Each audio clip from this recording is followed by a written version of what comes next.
In August of 1989, the Los Angeles Rams traveled west, 5,000 miles west, to Tokyo, the capital of Japan, a city fast becoming the financial and industrial capital of the world.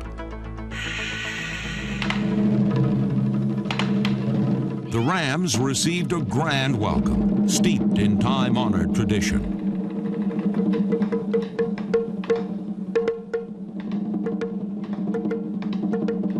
The Rams and the National Football League have succeeded in stretching the helping hand of friendship across the ocean.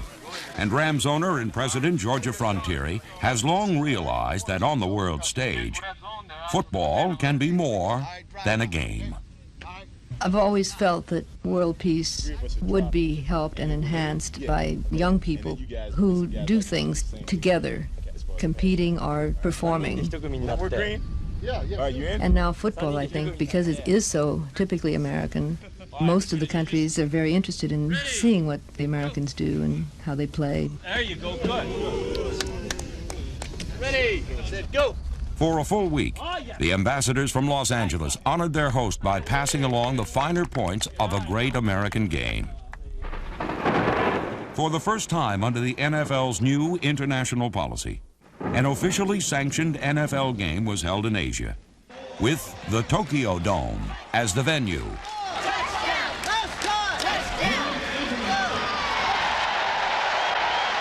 The game had long been a dream of the many fans of American football in the Far East, a game that furthered the development of sports exchanges and mutual friendship between the United States and Japan.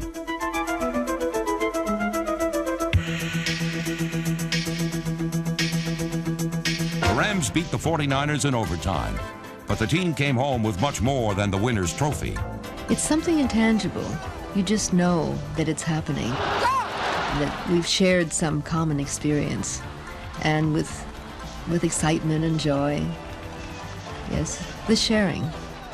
It's a thrill for me to see another country like Japan become so excited and so enamored of something that we can give them. It was quite a thrill. Thank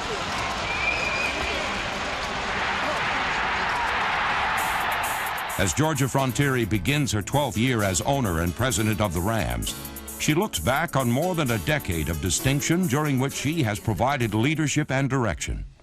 She heads up a management team that works 12 months a year, fashioning a championship game plan. It's a request, how's that?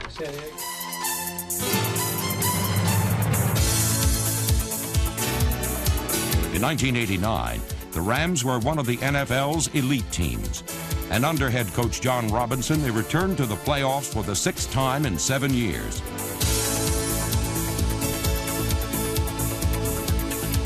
It was the Rams' fate to tease and torture in 1989. They played 9 games that were decided in the final minutes, 6 of them in the last 16 seconds, 5 as time expired. They were 6-3 in those close, down-to-the-wire games. Backed into a corner in December, the Rams traveled east on 3 successive weeks as they clinched a playoff berth in New England, smothered the Eagles in Philadelphia, and then counterpunched their way to an overtime victory over the Giants in New York. The Road Warriors from Los Angeles had traveled long and hard before they finally hit the canvas against arch-rival San Francisco. At the final bell, the 49ers were crowned champions, and the Rams were declared the #1 contender. The pieces are in place, and the best is yet to come. Throughout the 1989 season, from the first round to the last, the Los Angeles Rams suffered the hard times and enjoyed the high times in a furious fight to the finish.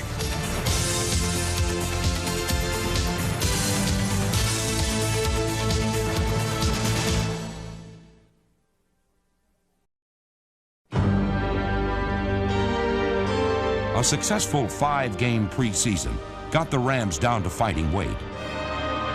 The season's opening bell then sounded in Atlanta, where Rams defenders registered 5 sacks and running back Greg Bell came out of his corner swinging with 128 yards and 2 touchdowns in the Rams' 31-21 win. At home the following week, Henry Ellard caught 12 passes for 230 yards and 3 touchdowns to key a 31-17 win over the Colts. Back to throw. Mikowski again sets, fires up and out to the right. Intercepted this time. Picked off this time by Vince Newsom. He might go all the way. The Rams defense went on the offensive the next weekend against Green Bay, when safety Vince Newsom returned an interception 81 yards for the first touchdown of his career. The Rams forged a 31-0 lead after Greg Bell erupted for a 45-yard touchdown.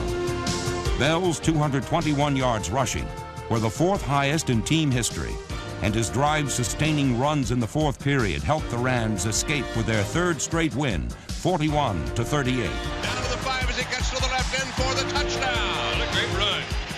Next up, the 49ers. Rolls right to throw. Fires deep down the right for Flipper Anderson. Open. Caught at the 20, 15, 10, 5, and he's in for the touchdown. Willie Anderson caught the first touchdown pass of his career, while the defense kept the Niners out of the end zone. Still, the Rams trailed 12-10. But with 3 minutes left in the final period, the Rams forced a fumble. Loose ball at about the 18, and the Rams recovered. Quarterback Jim Everett then engineered a brilliant 9-play, 72-yard drive.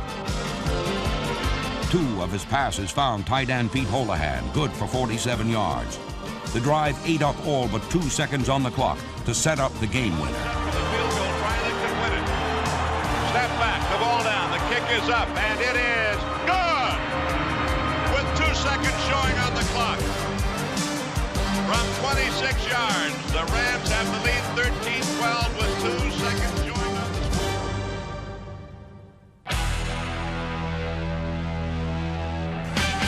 From training camp until the conference title game, injuries plagued an inconsistent Rams defense. Number 93, Doug Reed, finished the season on injured reserve and depended on men like Sean Miller, Mike Peel, and Alvin Wright to pick up the slack. Linebacker Kevin Green led the team in sacks for the 2nd straight year and was joined by Fred Strickland, Larry Kelm, Mark Messner, Mel Owens, Frank Stams, Mike Wiltshire, and rookie George Bethune.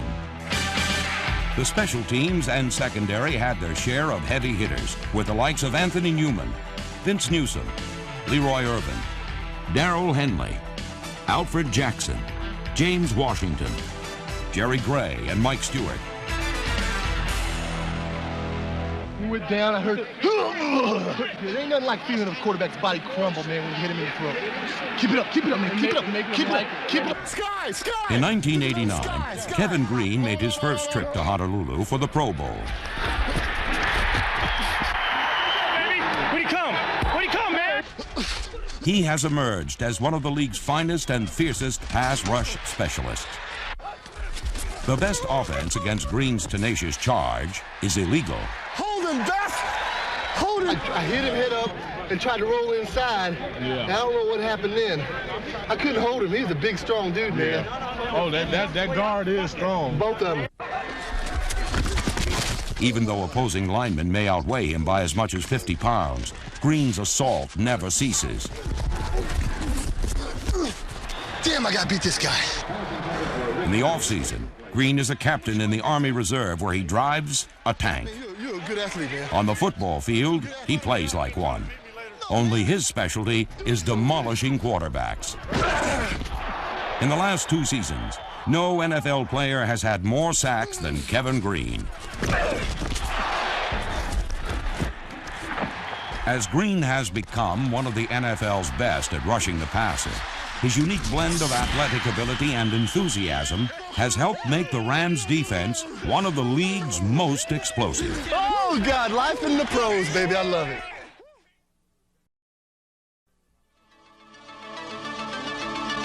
The second Sunday in October found the Rams at home and alone atop the NFC West.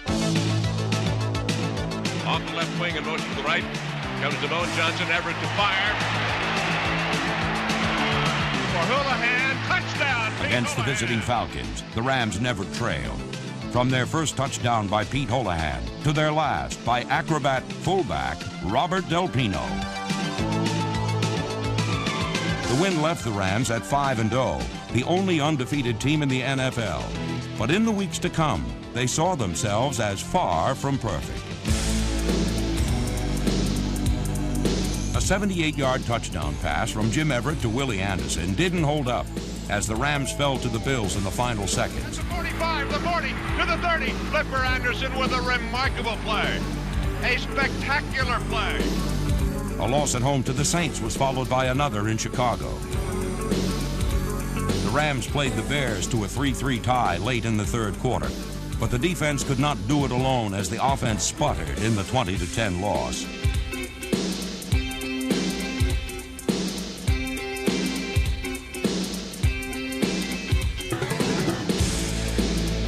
The story was much the same in Minnesota. Watch it over there! The defense did not allow a touchdown. The Vikings won with 7 field goals, a safety, and the occasional freak play. For 4 agonizing weeks, the Rams couldn't catch a break or a victory. They were at the crossroads. It was time to stand up and find out what kind of team they were. On November 11th, the New York Giants found out. The Rams laid their 4-game losing streak to rest with a 31-10 mugging. Jim Everett completed a club record 18 straight passes. Deep up the left side for Cox. The second best total of all time. Caught at the 15, 10, 5, touchdown! Against Phoenix, the Rams got back into the hunt for a division title with one of their most convincing victories of the year. Pressured, fires up to the left side, intercepted, picked off by Michael Stewart at the 35, 30, 25, 20. Down to the 10, down to the 5, touchdown! Los Angeles jumped out to a 24-0 halftime lead and never looked back in defeating the Cardinals 37-14. In a rematch with the Saints in New Orleans, the Rams trailed 17-3 in the fourth quarter, then closed the gap to 17-10 on a 5-yard run by Buford McGee. Gibbs on a draw up the middle, this time to Buford McGee in for the touchdown. The Rams still trailed despite a masterful performance by second-year wide receiver Willie Anderson. On this historic day, Anderson caught 15 passes for a league record 336 yards.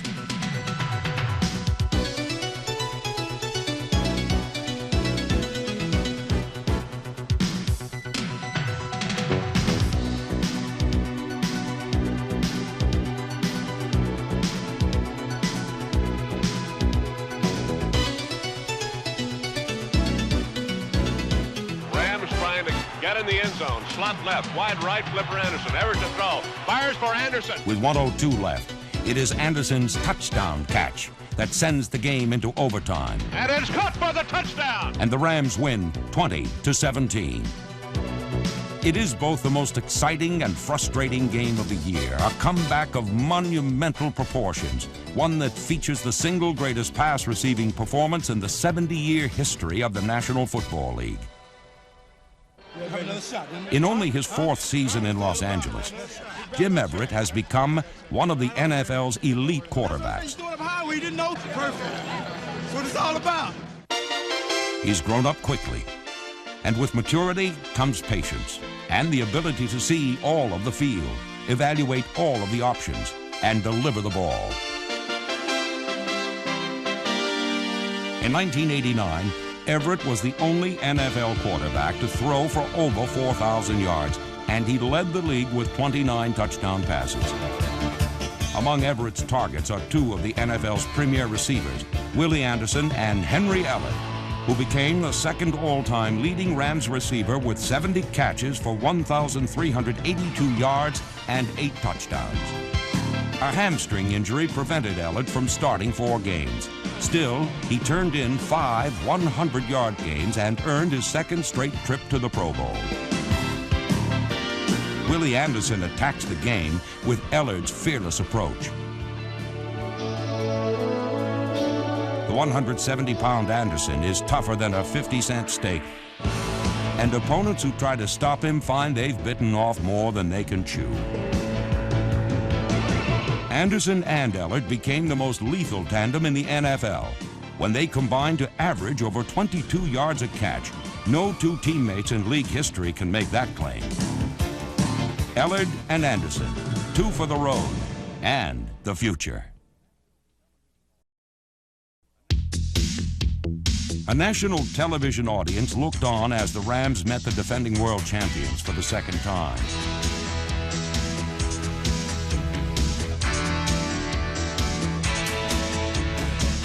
Los Angeles built a 17-0 lead while allowing the 49ers just 7 offensive plays. The Rams took a 27-10 lead into the final period. But there was a bad moon rising over Anaheim, and yes, there was trouble on the way. The 49ers scored 20 unanswered points to win by 3.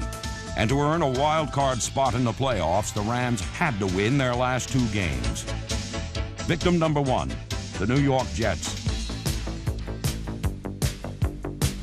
Rookie Cleveland Gary scored his first NFL touchdown, and linebacker Brett Farinez earned Defensive Player of the Week honors with 3 sacks and 2 fumble recoveries in the 38-14 LA win that left the Rams 1 win short of the playoffs.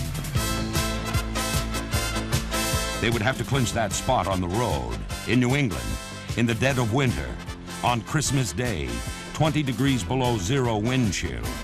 But this was Rams weather, and it didn't bother cornerback Jerry Gray, who returned one of 3 Rams interceptions for a touchdown.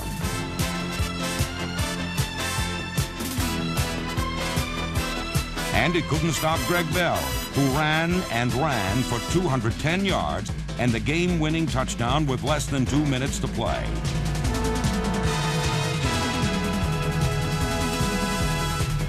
So the Rams had survived to play another day and earned another cross-country trip, this time to Philadelphia. Oh, yeah! And this time, in the rain and fog, the Rams stood up to one of the season's severest tests. Offensive linemen Irv Pankey, Tom Newberry, Doug Smith, Tony Slayton, Duval Love, and Jackie Slater neutralized the favored Eagles and gave Jim Everett the time he needed to pass for 288 yards and 2 touchdowns. The Eagle 39, Everett back to throw, sets, looks, fires up the right side for Ellard. Caught at the 20, to the 15, to the 10, 5, touchdown. 39-yard touchdown pass, Jim Everett. Come on, defense! Everett back to throw, over the middle and caught for the touchdown by DeMar Johnson. Hey, I'll punch him in the face, baby.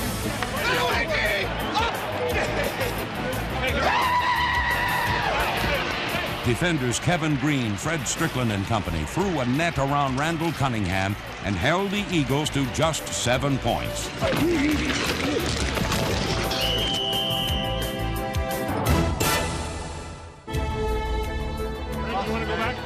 Hey, do something good this time, will you? Hey, Greg. The Rams finally threw their knockout punch in the 4th quarter when Greg Bell ripped off a 54-yard run to the Eagles' 10. 35-40, 35-30, 25-20, 15, finally ridden down and around the 10, 9-yard line. The give to Bell, up into the middle. Bell struggling, gets down to around the 1-yard line and in for the touchdown. With their 21-7 win, the Rams earned the right to move another rung up the ladder. Coach of the world. This week, we got another one to go now. So it was back to Los Angeles before returning east for the 3rd straight week. Never in NFL history has a West Coast team made 3 straight trips east and won all 3. The Rams' character and commitment was on the line against the New York Giants, a team they had beaten in their 2 previous meetings. The Giants easily won the first few rounds and pounded out a 6-point lead when Jim Everett became an easy target for blows from Lawrence Taylor. But you got to get a good split and make him go around you, okay? Don't worry about it. Way to work. We get it. With 24 seconds left in the half, the Rams swung from the heels. Sets and looks with time. Fires for the left corner. Caught by Flipper Anderson and in for the touchdown. You're an ass kicker, baby. You're an ass kicker. The Giants countered with a 14-play 3rd quarter drive that put the New Yorkers back on top, 13-7. 2 Ram field goals in the 4th period sent the game into overtime. And It is good, and it's tied up with 3:01 to play in this ball game. Our game, what? What? Our game, what? What? Our game.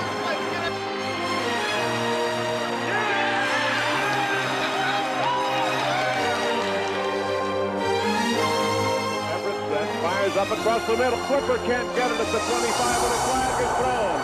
A flag is thrown on the coverage as Sheldon White was hanging on his back, apparently. They're at the Giant 25-yard line. Defensive pass interference, 39. First down. This bout, this fight to the finish, would go on an extra round. And that is when the Los Angeles Rams delivered their final flurry and drove the Giants into the ropes.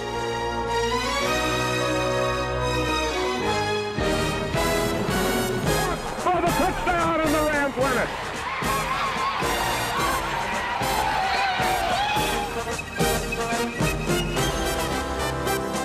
Flipper Anderson beat the coverage up the sideline and caught it, a 30-yard strike. It was the Rams' 6th trip to the playoffs in 7 years. And it may well be their most satisfying, simply because they had fought so hard to attain it.